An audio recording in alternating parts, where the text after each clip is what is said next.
Hello, this is Dr. Faust with you here on Saturday night, December the 17th. And I just can't let go of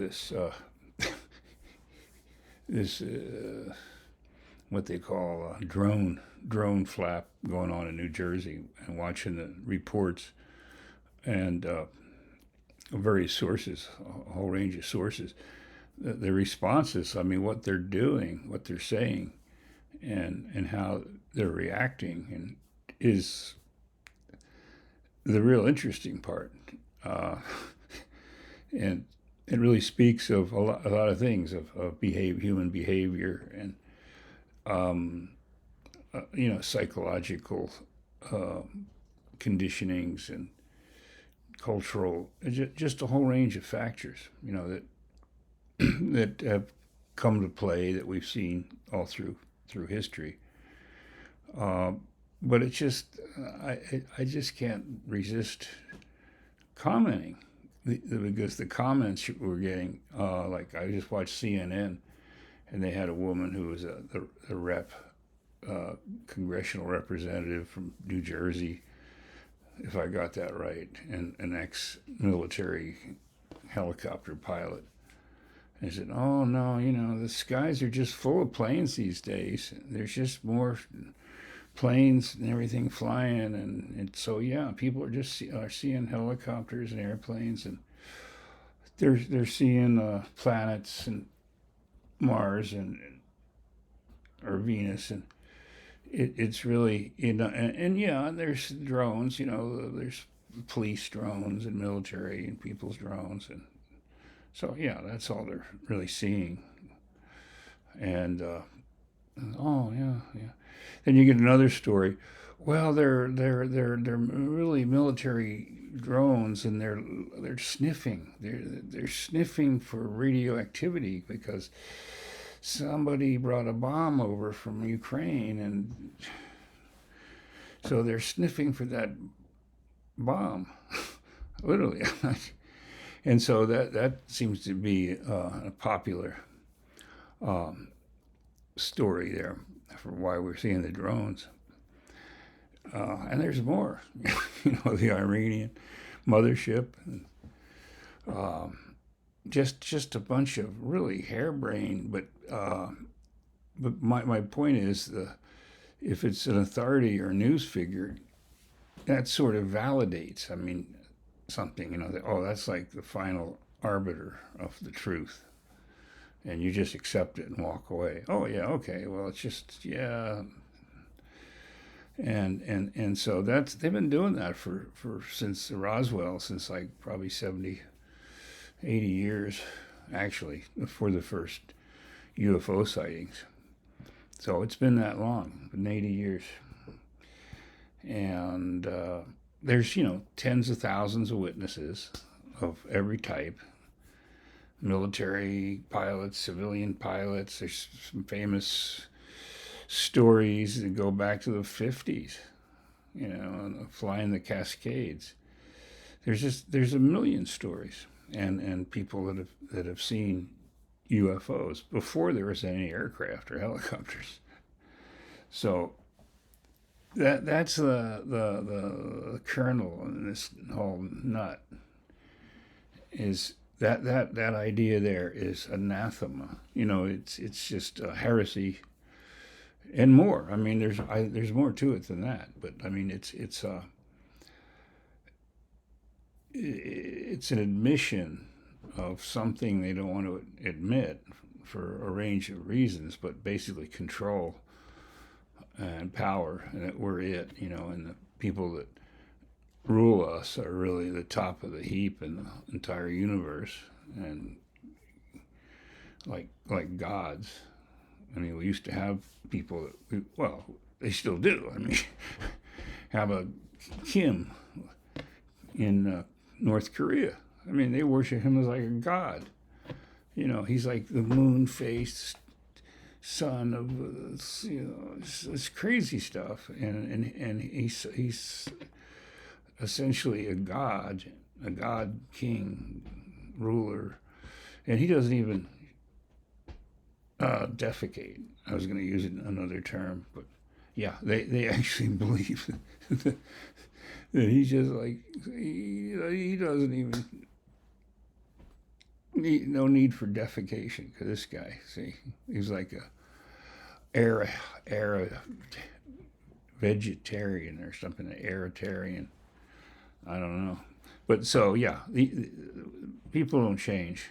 And so now we're in this deal. And it's really, it's the big picture is really the war of the worlds in a way. You know, it's actually the war between truth and the existing pattern or just existing world.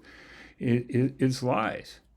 It's like instead of actually doing something, you know, you just say you will, or if or lie about whatever it is. I mean, you just shape the whole thing just out of your head.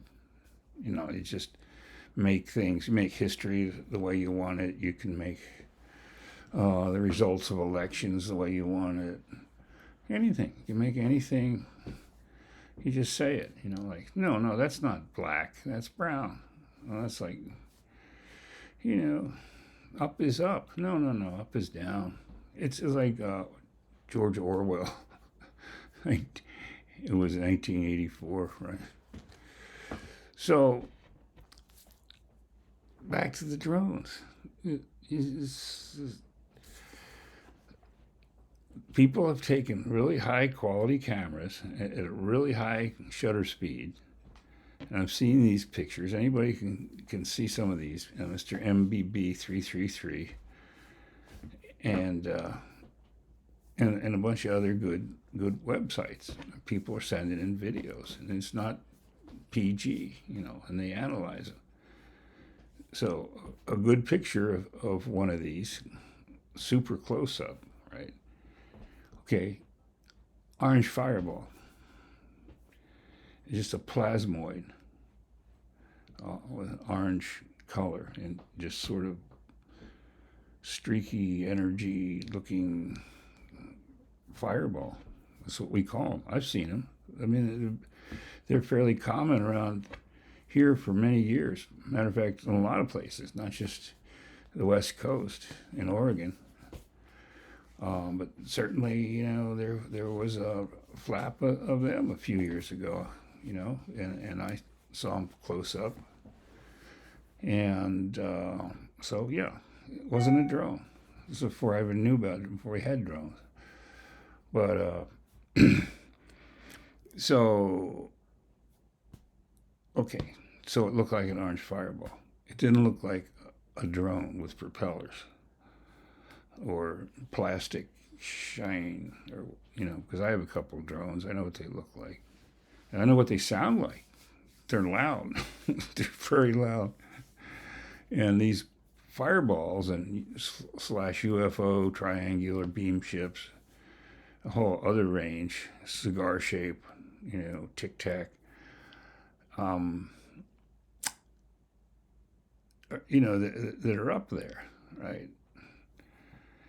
Okay, so this has been observed by multiple witnesses, military pilots. You have the TikTok thing where they're actually dropping down into the water. There's a bunch of evidence, of video evidence of credible people that don't know how or wouldn't want to waste their time trying to fake something.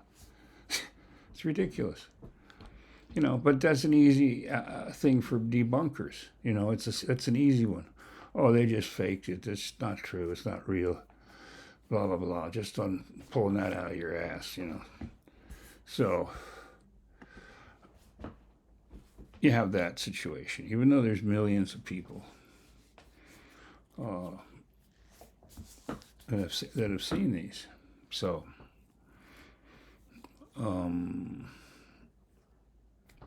so it's a kind of a simple thing. You either believe or you don't believe. It's like, it's like a cultural. Yeah, well, they've called it culture wars. So, two opposing forces or belief systems So it's a difficult, complicated matter. It's not like analytical or solving problems or understanding. It's just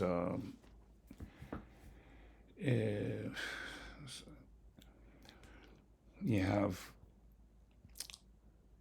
a distorted kind of, well, very distorted. I mean, the information they do get. Yeah, we're back to the low information person. Like if I talk to somebody about some subject that, for instance, I've been studying for 50 years, and I spend all my time doing these kind of things, whether it's different sciences or whatever.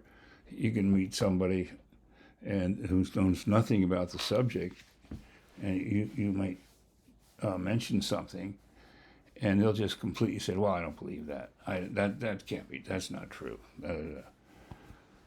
So that kind of argument, where they obviously haven't studied the subject or seen the data at all, and then just made a judgment just on because the way they're slant. It's maintenance of comfortable status quo.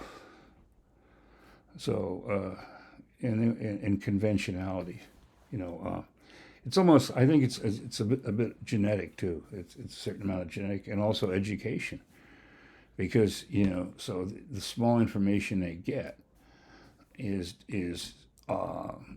distorted, propagandized, to whatever end, usually religious belief systems.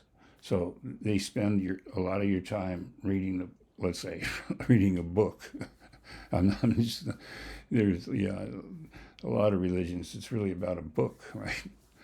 So they get you spending all your time reading a book and doing ceremonies and going to church and all kinds of other things associated with that. And so that kind of sucks up all your time. It's like a energy vampire too. And so, and you're encouraged to only like read their propaganda or listen to their whatever, their music, their slant on life. So you really distort it. You've limited the information, and then you distort it. You manipulate it. And mold those people into being compliant, and just keep going, just keep digging, yeah. So it's kind of like that. But the reality is that so-called UFOs are real. It's kind of, you can't refute it. Of course, they always say, "Oh, there's no evidence." Well, because they know evidence because they're not like aware of the evidence. They haven't read the information, or anything. Go read all the evidence and come back in 10 years and tell me. But by 10 years, we'll know anyway. So the whole point of the whole thing is, they're getting like insane propaganda is being thrown out about this. And the one thing they don't even want to even mention the word. They're just really is like, it's like holding a cross and garlic up to a vampire. So the word UFO or alien. Oh well, this is conspiracy theory. See, they've got that all figured. Boxed in, see, by conspiracy. Anything that's a conspiracy that you don't believe is not conventional, is not accepted by authorities, and PC, political correct or cultural correct, then it's conspiracy theory. Like no, there's no conspiracies. There's never been conspiracies in history. Come on, that's just anytime you come up with a conspiracy, it's not true. Yeah, we all know that. So, back to the situation. you got two kinds of things going on. You have something that's kind of like or looks like a drone with the lights, green and red even, but not used the way they are on an airplane. They're blinking. Yeah, that's another thing they say too is that, well, no, these are just drones because they have FAA approved lights, anti-collision lights. Oh, where can you buy those? You have a specific one for what these kind of drones? What's the part number? But anyway, that's what they're saying because they have lights. But these lights are way brighter than what you see on airplanes. And they're not configured that way with the wing lights, the green and the red, and an anti-collision light. You know, and there's a bunch of them out there. There's hundreds of them, just sort of milling around and flying around, and I think they'd want to see each other and avoid collisions. I think it'd be a good idea for them to keep their lights on. As many of them that are out there. Yeah, of course you're going to turn your lights on, at least for these scout ships, these small scout ships. But you have two things. You have these things that look like drones, that might be drones.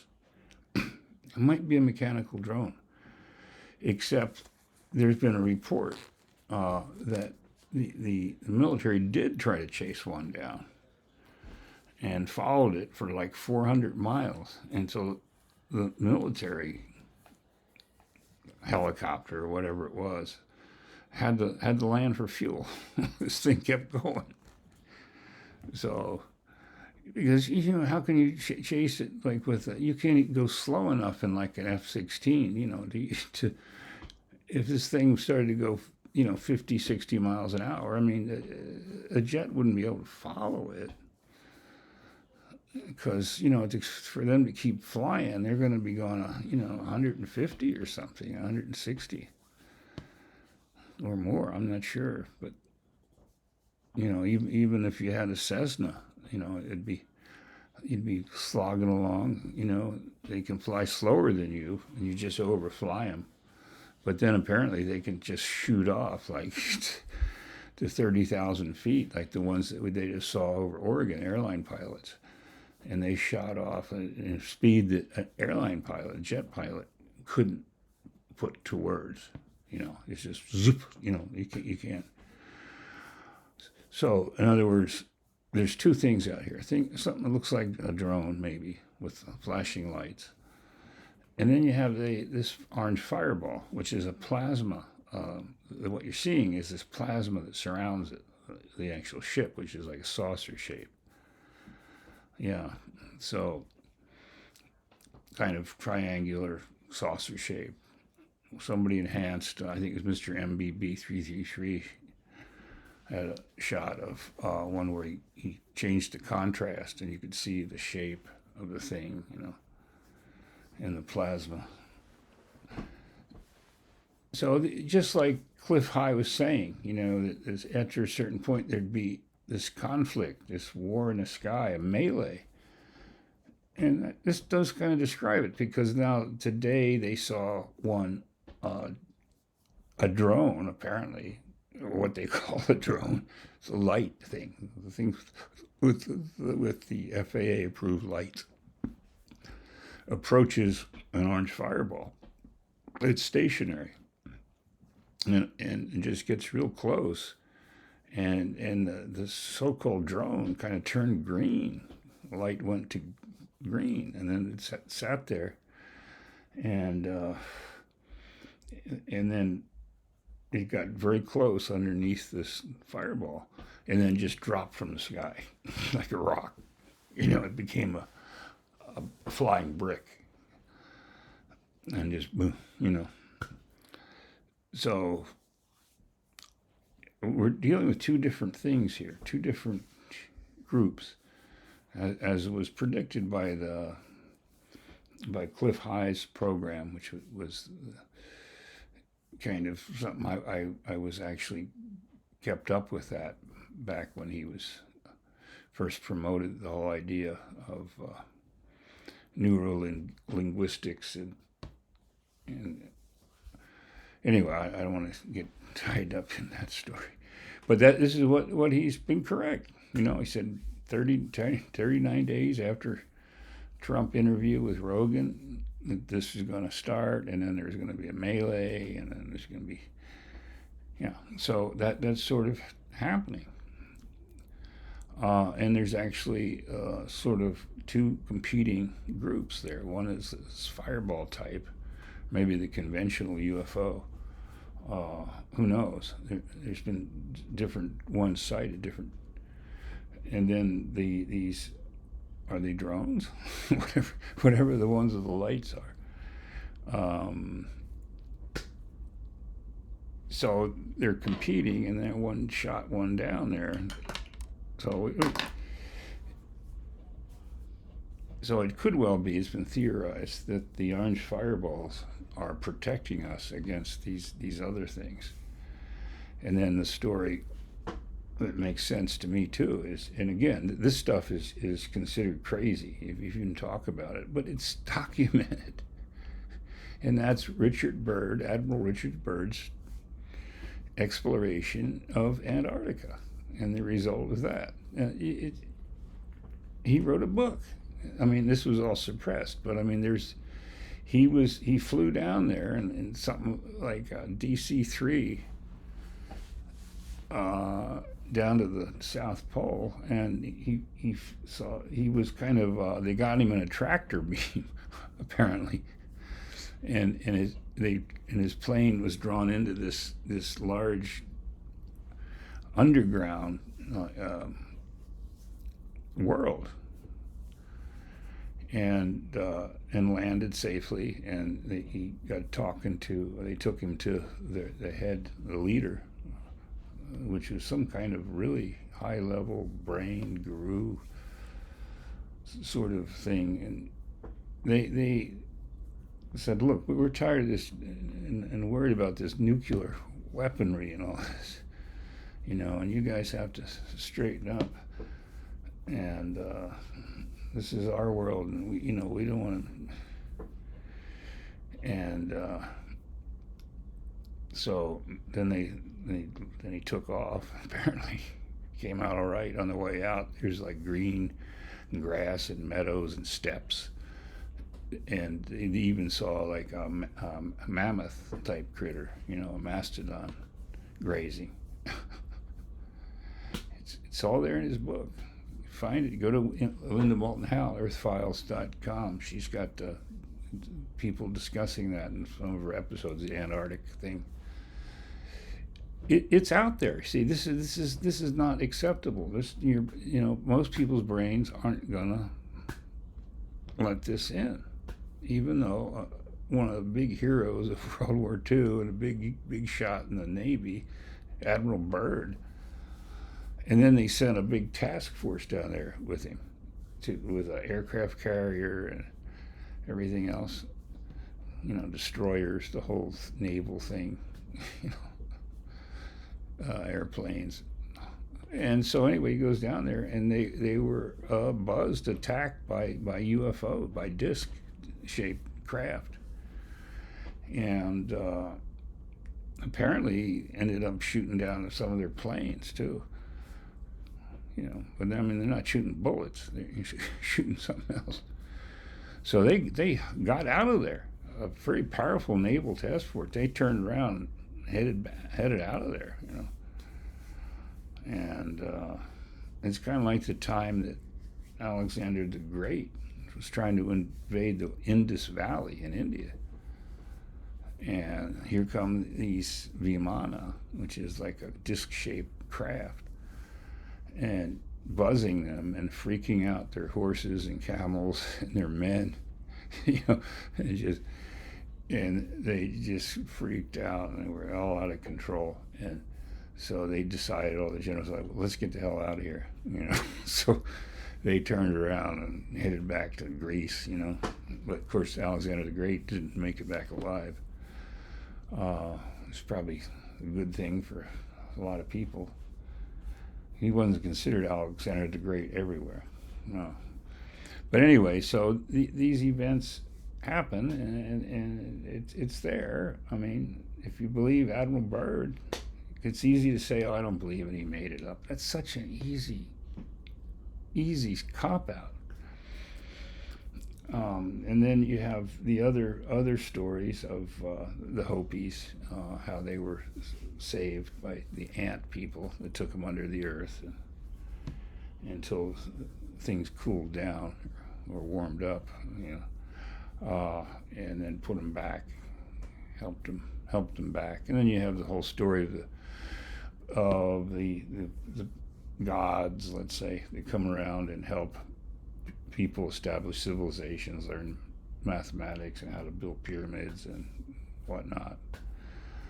And it comes by many names, and seems to be associated with one of the Nordic gods,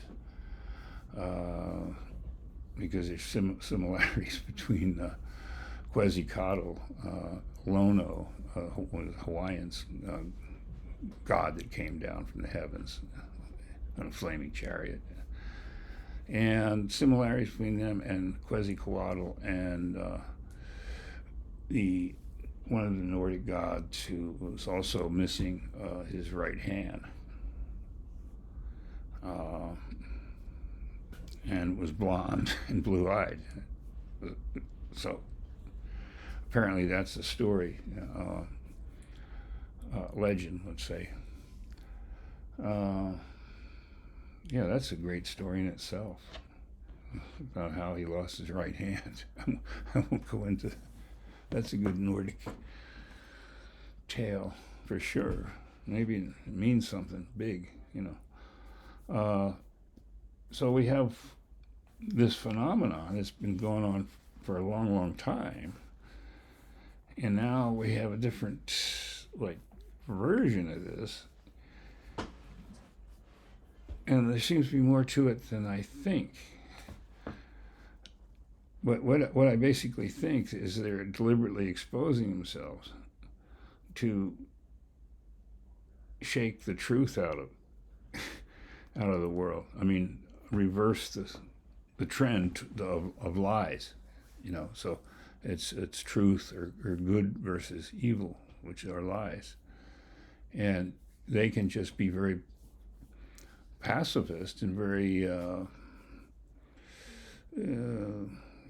just like you do a sit-down strike or passive resistance. They can just show themselves, and then the lies, and then everybody's going to know after a while. They'll stay there until that happens, until people start questioning the status quo, and it breaks the hold on them. And no, they've been lied to for 80 years about this subject. So what about everything else? Yeah, okay, everything else too, yeah. Just about. So it sort of unravels that tangle of lies that we're living in. And they know it's getting worse. They know it's going to get terrible bad if they don't do something. But they can't do what they're doing is in an unexpected way, because we expected death rays and destruction. That's what they're going to do. No, they just need to show themselves. I don't understand why people don't understand what they're trying to do, and then just step back and just keep it up until there's a real turmoil, until people start accepting the truth and then questioning everything. And then maybe we can break the chain of a lie culture where lies are accepted on every level, especially from the government. You go for the authority,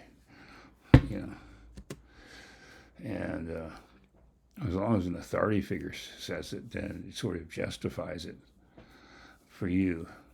And orthodoxy. There's genetics behind that too. So when you told a little kid, don't go in the woods, there's saber-toothed cat and bears out there, it'll just kill you and eat you. And if they believed immediately like what their elders said and didn't go and stuck around the campfire, they're survivors. And the kids that didn't listen or didn't believe it immediately got killed, got eaten by a whole range of large predators. I mean, human beings were there in those days. And so they didn't pass on their gene. So the ones that were accepting and listening to the elders and without question and believing only like what they're told. But I mean, that was good advice, But I mean, it can just turn into bad advice too. But so the ones that survived were the ones that were compliant and didn't go out in the woods after dark, which would be, in those days, I'm talking about Pleistocene, where you have all the huge critters and giant predators of a huge range too. It's like makes Africa look like a walk in the park. And people were out there dealing with this. So it must have been challenging for sure. And there wasn't that many people either. But so that's what we come from, not that long ago either. So they're easily manipulated. So what's really going on, I believe, they're terrestrial entities. Like I was talking about Antarctica and these people that are humanoids, they're human. And then you also have a range of other humanoids, been observed in the sea. They see these drones, the sheriff in Ocean County, say they're coming out of the ocean. They come live in the ocean. And there's lots and lots of information and data about undersea UFOs. I mean, they've been observed by the Navy and countless individuals, and they can just go from the air right into the water, and they see them going underwater. They know about them. They monitor them with a whole range of equipment. So you have the undersea ones, and you have the Antarctica ones, and so, and then believe it or not, I mean, don't believe it. I mean, I'm just talking about theories. And I can't prove it, but I think there's a lot of good evidence. There's a lot of very good evidence that there's planetary aliens too. I mean, your grays, which are just drones. Really, they're the drones. They're like sort of a artificial intelligence critter, but the people that are behind them, the tall whites, and a range of other aliens. Including the Nordics, which are like tall and white, blonde, blue eyes, look pretty much like us, or if you're Scandinavian anyway. Yeah, I got some interesting stories about that too. But so you have these different people like conflicting. This almost goes back to the Sumerian stories too of Enki and Enkidu, where one of the brothers, the gods, God, right? No, they were actually from apparently another planet, but one of them wanted to preserve the human race because they created them, genetically altered higher hominids, and then the other one, Enkidu. Yeah, he wanted to annihilate them because they were loud and dangerous and just despicable. But Enki didn't want to, so there was a conflict between the two, and apparently it's still going on, according to stories. So there's certainly a lot of legends behind this whole thing. But now we're seeing some real things happening, and they just basically want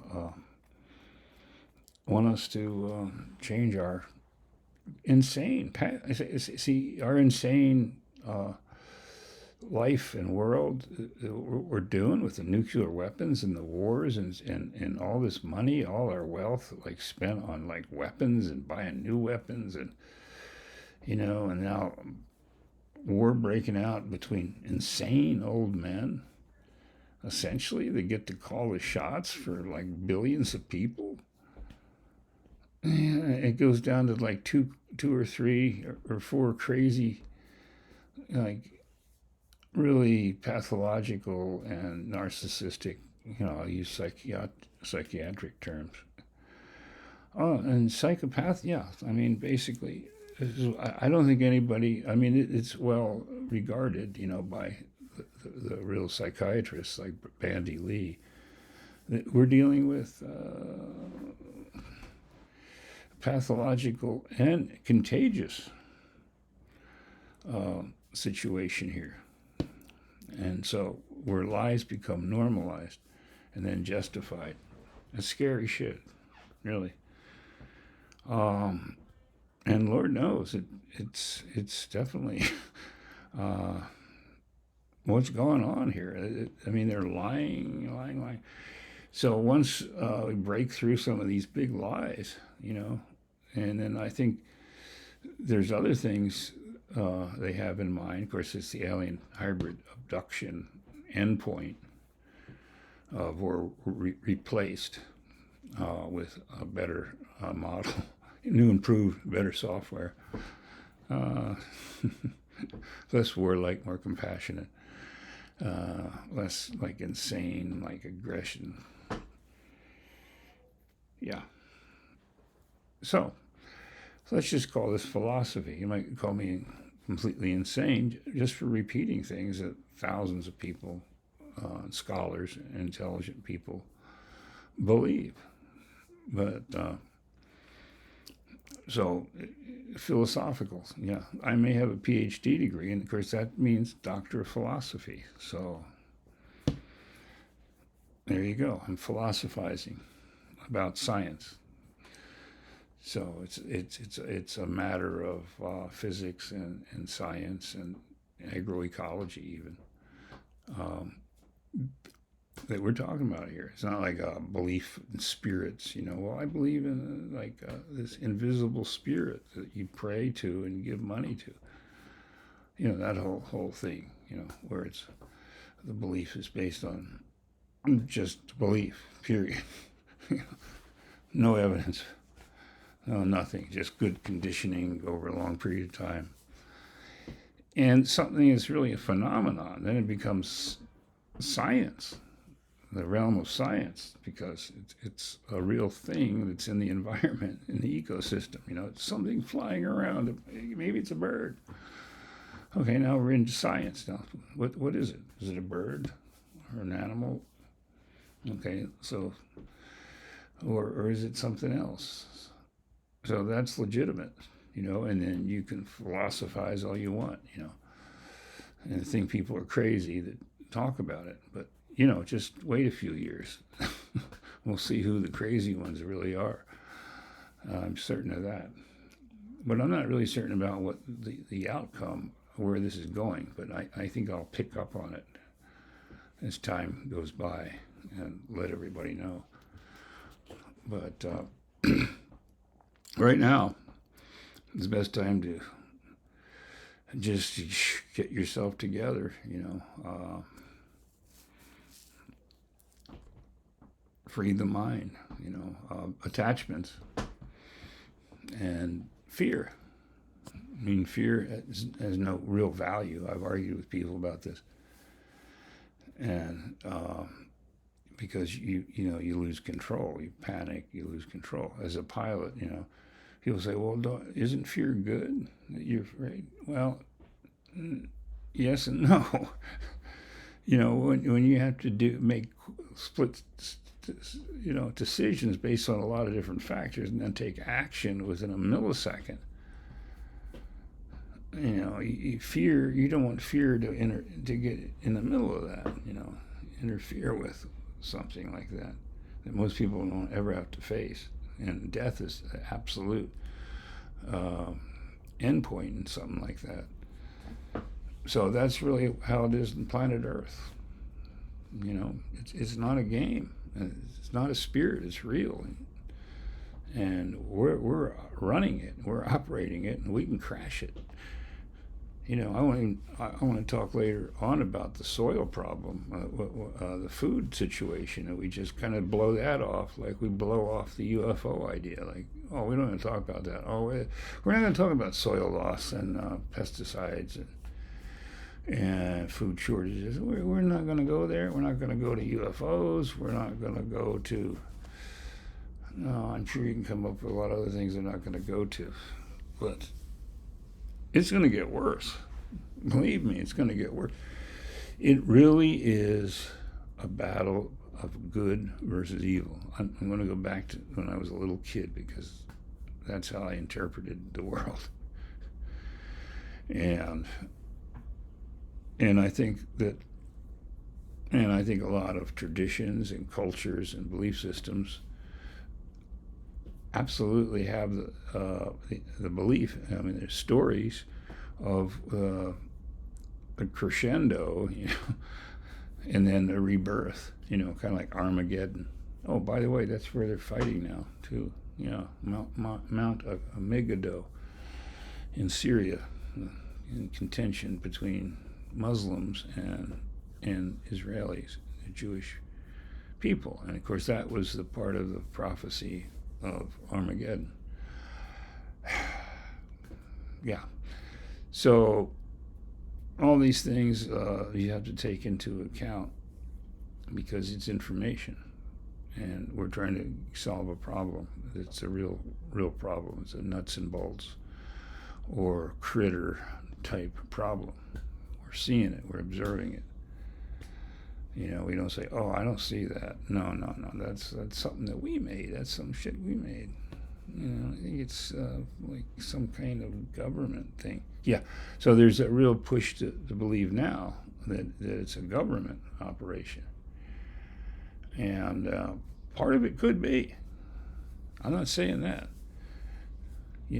I'm throwing out possibilities, but I'm leaning, towards what I said, and not a government operation. But I mean, they're probably involved. But what the bottom line here is the big dog. The UFO, orange fireballs, and the triangular beam ships that have been around and observed and everything. And you got the cigar shaped and all the others, and they're out there. You don't have to see them. They're like the mothership. They send down little scout ships first. That's not so bad. Then you guys, well, maybe they're drones. And it takes a little while for you to figure it out that, well, they're not drones. Oh my God, there's something like, and then the next step is bringing in the big, some big ships. They've already kind of done that in certain places, but boy, that'll make a believer out of you. Like a mothership as big as a football stadium lands. Yeah.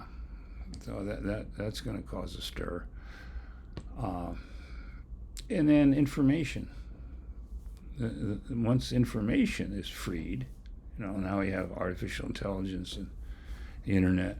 So what if they were to take control of the information and provide us with reality? Like they have a system. This is all theoretical, let's say. Because I watched a science fiction movie.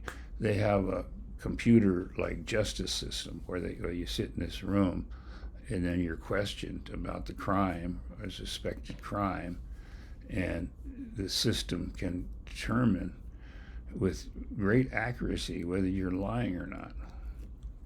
So, just with a few questions, I don't need a jury or anything. The supercomputer is completely non-biased, reading your brain waves can then determine whether you're guilty or not, or truth from lies immediately. And then the punishment follows immediately, which is, basically vaporized, I think it was in this science fiction movie I saw. But yeah, with that kind of technology, you can't play these legal games anymore with all the lawyers and witness intimidation. That's out the window. See, now the truth is going to come out on a lot of issues.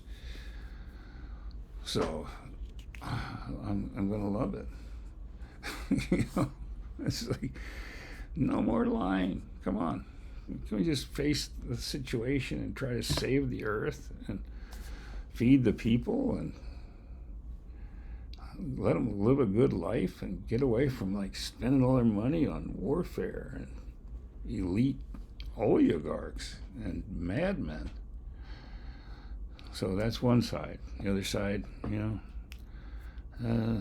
there's examples. There's plenty of examples. If you just let it flourish. A lot of places that were under dictators and all kinds of kings and things like that are now like some of the most mellow countries in the world. So you hit bottom and then you you can build back up. But we're going to hit bottom, if we don't turn it around. So I've talked enough here tonight, that's for sure.